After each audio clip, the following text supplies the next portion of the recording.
What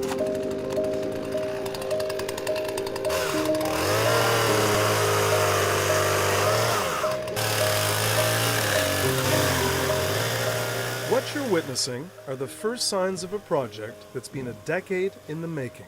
So I want to welcome you. This is actually what we are working towards too. I'm really excited. For the last 10 years, Margaret Kenny-Quinosh has been working tirelessly to connect 17 remote First Nations communities in northwestern Ontario to the power grid. Today she's in Pikangikum First Nation for what promises to be a turning point for the entire region. Today, seeing the actual fruition of that work, particularly when I saw the participants of the training program sitting here, I thought that was a real example of this project becoming a reality.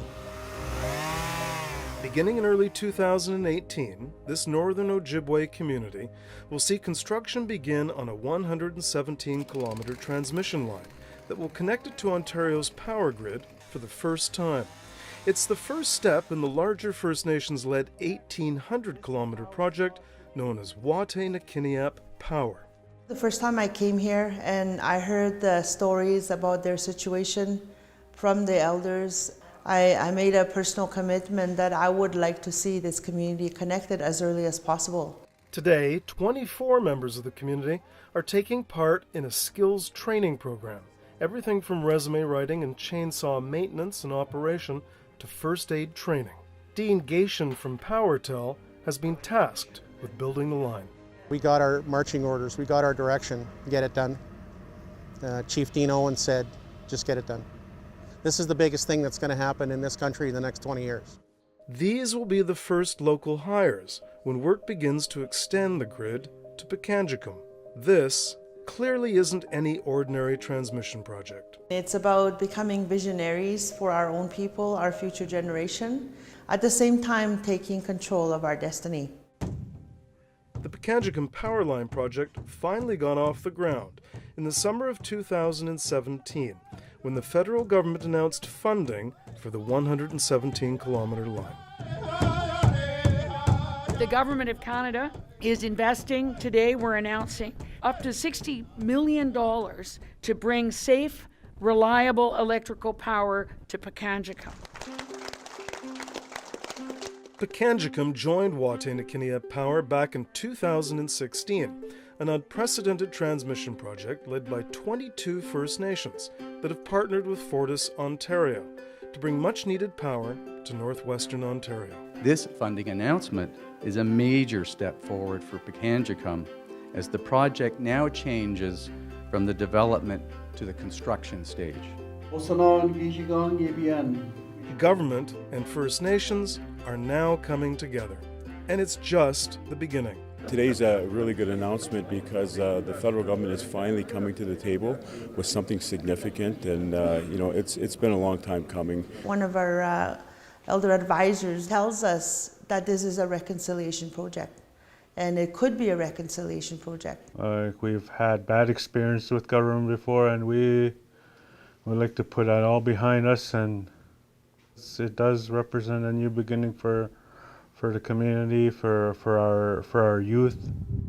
The project couldn't come soon enough.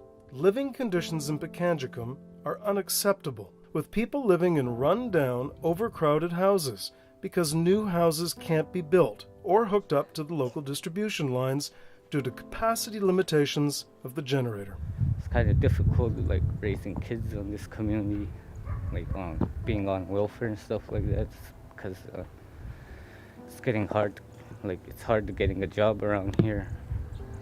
A lot of people in this community looking for a job.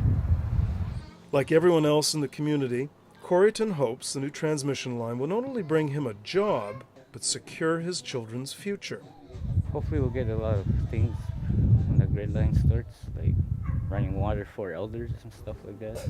It's pretty sad to see that, especially if these are your own people. But I'm hoping that will all change now. Those kids deserve a chance, same as every child here in this country. So if we put a proper infrastructure in place for them, at least they may have a fighting chance I don't think many people really understand what's happening in their own back doors. For the past 16 years, Kurt McRae has been a teacher and principal in Pikangikum, giving him a unique perspective on how a lack of reliable energy affects everything in the community, from infrastructure, education, and food security to mental and physical health. We'd be at school in the morning getting ready and getting prepared to start our day, and all of a sudden we'd lose power. Loss of electricity, power during the day was one of the major factors in terms of school closures. So this is going to be huge for the kids and the community to be able to have consistent power. And for teachers as well. Last year, in those 7 days when the power ran out, I was actually living here in my classroom. I had my bed set up here. It's funny, but it wasn't funny at the time because it was cold. It would get cold at night. So I had my bed right here. And I would work from home. This was my home. These types of problems are common throughout the region and are all too familiar to Margaret Kenny-Quinoche. Hey, how are you? With a reasonable funding framework from government for the larger Wataynikaneyap project still outstanding, some communities have decided to take matters into their own hands.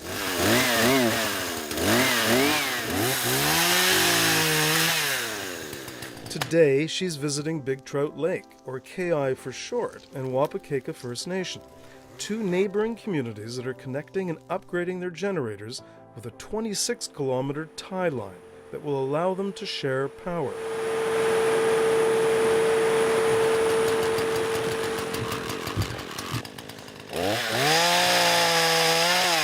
This initiative here is a community initiative between two communities, but I think that it is going to be an example to the other communities in terms of the work that will be involved as we bring the rest of the transmission line in, along with the work that's happening in Pikangikum. And so yes, it's starting to become a reality.